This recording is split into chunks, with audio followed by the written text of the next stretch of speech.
दोस्तों, एक बार फिर से स्वागत है आपका अपने YouTube channel agri by NRB classes में। कल से जो 19, 20, 21 तारीख से राजस्थान चतुर्थ श्रेणी कर्मचारी के एग्जाम स्टार्ट हो रहे हैं, जो कि कुल 6 पारियों में आयोजित होंगे। उसके लिए आप सभी के एडमिट कार्ड जारी हो चुके हैं। आप सभी ने एडमिट कार्ड निकाल लिए होंगे और किस हिसाब से आपका एग्ज़ाम है वो सब आपने देख लिया होगा। तो उससे हिसाब से आज हम बात करेंगे कि एग्ज़ाम सेंटर पे हमें कब पहुंचना है, क्या क्या साथ में लेके जाना है और क्या गलती नहीं करनी है, और हमारे सीट किस प्रकार से फिल करनी है। इस सभी के ऊपर आज अपन विस्तार पूर्वक बात करेंगे। क्लियर है? तो सबसे पहले हम देखते हैं OMR सीट किस प्रकार फिल करें। तो सबसे पहले अगर देखे जाए, ये हमारे अलग टाइप के OMR है, लेकिन ऊपर की तरफ आपसे रोल नंबर लिखवाया जाएगा। ठीक है, तो जो भी रोल नंबर है ऊपर तो रोल नंबर लिखने हैं, जैसे 3, 4, 5 जो भी रोल नंबर है उनको। फिर नीचे आपको क्या करना है, इसके बबल्स भरने हैं। क्या भरने हैं? बबल्स भरने हैं। तो उस समय आपको क्या करना है कि इनको पहले बबल्स को, जैसे कि अगर ऊपर रोल नंबर हो रहा है 5, तो 5 के ऊपर एक छोटा सा बबल भरना है पहले। ठीक है, फिर जैसे 7 है तो 7 के ऊपर छोटा सा एक सिप टिप लगा देनी है। फिर 1 है तो 1 के ऊपर कर दिया। 4 है तो 4 के ऊपर कर दिया। जैसे 0 है तो नीचे 0 है वहाँ पे कर सकते।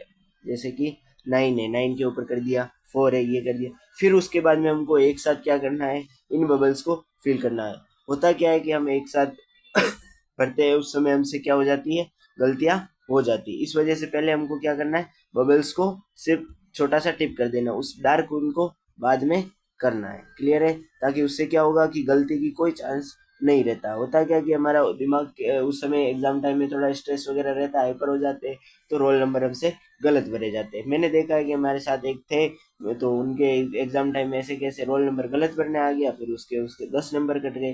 तो 10 नंबर तो बहुत ज़्यादा मैटर करता है, 1 नंबर भी मैटर करता है, 0.5 नंबर भी मैटर करते हैं। तो हमें अगर इस समय इसलिए रोल नंबर सबसे पहले ढंग से भरना है। उसके अलावा एक और बोर्ड ने जो सबसे नई शुरुआत करी है, वो करी है कि नीचे से आपसे सेल्फ डिक्लेरेशन लिखवाया जाएगा। सेल्फ डिक्लेरेशन में वहाँ आपके पास परफॉर्मा होगा, उसको बस 2 लाइन को आपको वापस वहीं के वहीं लिखना है। उसके अलावा स्टूडेंट सिग्नेचर्स, तो स्टूडेंट सिग्नेचर में आपको वही सिग्नेचर करने हैं जो आपने फॉर्म भरते समय अप्लाई किए थे, या फिर जो आपके एडमिट कार्ड में आए हैं, वो सिग्नेचर ही आपको करने होंगे। उसके बाद में हम बात करें कि OMR शीट कैसे फिल करें। उससे पहले मैं बात करना चाहूँगा कि पेपर कैसे अटेम्प्ट करें। तो पेपर अटेम्प्ट करने के लिए सबसे पहले अगर आपके पास पेपर आता है, ठीक है, तो टोटल क्वेश्चंस में से आपको जो सबसे पहले वो सब्जेक्ट ओपन करना है जो आपका सबसे अच्छा सब्जेक्ट है, मजबूत सब्जेक्ट है। अगर आपका मैथ्स सबसे अच्छा है तो मैथ्स को सबसे पहले करना है। अगर आपका जीके सबसे अच्छा है तो सबसे पहले जीके करो।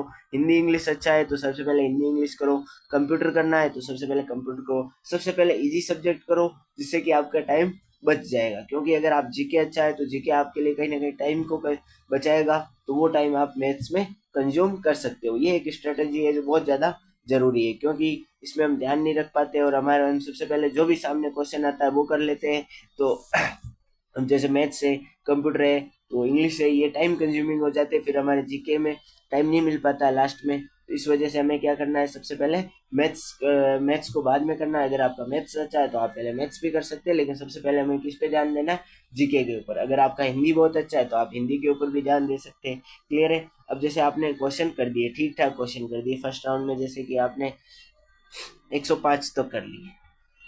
क्लियर है? 105 तक कर लिए, तो अब आपको सबसे पहले क्या करना है, इन 105 को ऑप्शंस भरने हैं। ठीक है, OMR को फिल करना है। तो सबसे पहले जैसे आपको किस प्रकार भरना है, ये सबसे इम्पोर्टेंट थिंग है कि आपको सबसे पहले जैसे फर्स्ट क्वेश्चन है, उसके अंदर आपका आंसर आ रहा है C, तो C के ऊपर छोटा सा टिक लगाना है।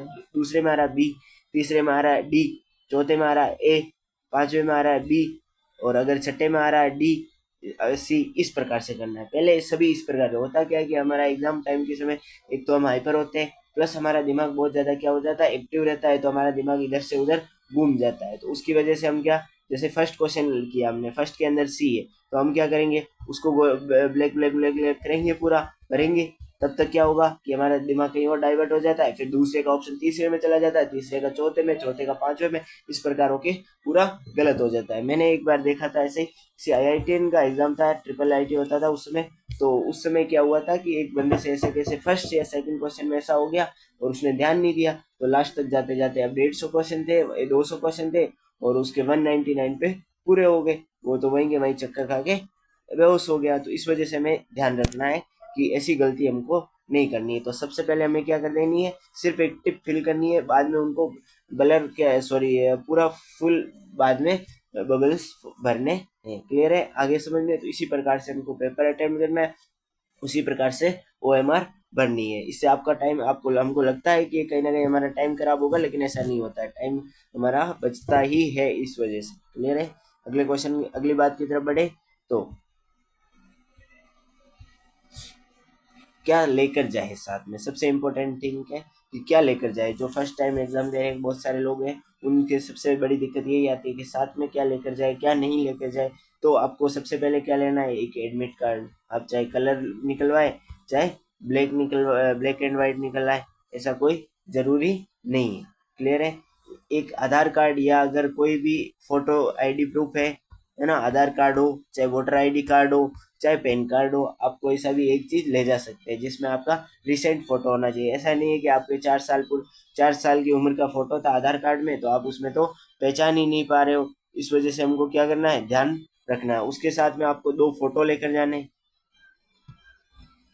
2 फोटो साथ में लेकर जाने। क्लियर है, और उसके साथ में एक ट्रांसपेरेंट पेन, ब्लैक या ब्लू, ठीक है, पेन हमेशा ट्रांसपेरेंट होना चाहिए। और अगर आपको पानी पीने के लिए वाटर बॉटल लेके जानी है तो वो भी कैसी होनी चाहिए, ट्रांसपेरेंट होनी चाहिए उसके ऊपर कुछ भी लिखा हुआ नहीं होना चाहिए। क्लियर है, साथ में क्या नहीं लेकर जाए, तो क्या नहीं लेके जाना है, हमें एक इन 3 चीजों के अलावा कुछ भी नहीं लेके जाना है। चाहे आपके सोने की चेन हो, कड़ा हो, अंगूठी हो, चाहे आपके, अगर गर्ल्स की बात करें तो बालों में जो होते हैं हेयर बैंड्स वगैरह, वो सब नहीं होने चाहिए। कोई भी धागा, लच्छा, डोरा किसी भी प्रकार के नहीं होने चाहिए। भैरू जी के, गोगा जी के, जिसके भी जो हमने पहने हुए वो सब हमको यहाँ पे खोल के जाने, घर पे खोल के जाने, नहीं तो बाहर आपको फिर वहाँ पे दिक्कत आएगी, है ना। तो ये सभी आपको साथ में नहीं लेके जाने। सिर्फ क्या लेके जानी, हमें 4 चीजें लेके जानी है। क्लियर है, अगली बात है ड्रेस कोड। ड्रेस कोड हमें क्या पहनना है, सबसे, अगर आप शर्ट पहन रहे हो तो हाफ हाफ बाजू होनी चाहिए।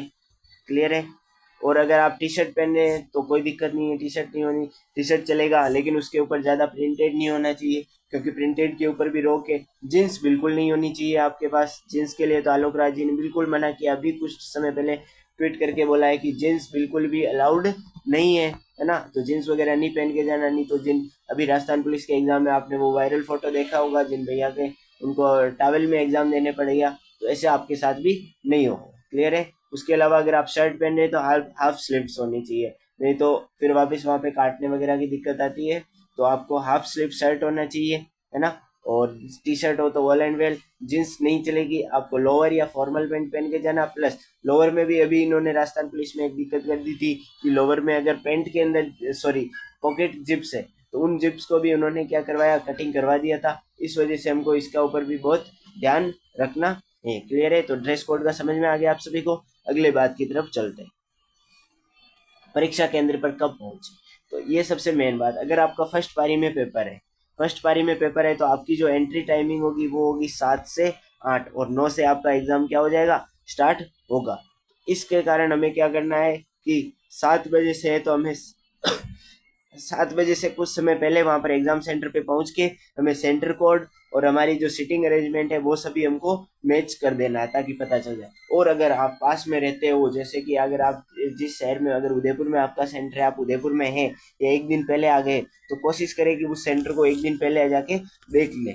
नहीं तो क्या होता है कि हम एंड टाइम पे हम गूगल मैप के भरोसे रहते हैं, गूगल मैप सेंटर कहीं और होता है, कहीं और पहुंचा देता है। रीट वगैरह में हमने देखा था कि जहाँ पे सेंटर के नाम सेम होते हैं तो वहाँ फिर दूसरी जगह आ जाते हैं, फिर एंड टाइम पे हमें दौड़ना पड़ता है, एग्जाम छूट जाते हैं। इस वजह से हमको ध्यान रखना है। क्या होता है कि ऐसे समय में लोग हाइपर भी हो जाते हैं, हम गूगल मैप के भरोसे रहते हैं, बहुत सारे लोगों के, इस वजह से क्या होता है, एडमिट कार्ड छूट सॉरी एग्जाम छूट जाते हैं, है ना। और साधन वगैरह की भी दिक्कत आ जाती है, सुबह सुबह कोई ट्रैफिक वगैरह को कोई भरोसा नहीं। इस वजह से हमें क्या होगा, आधा घंटे पहले पहुंचना है।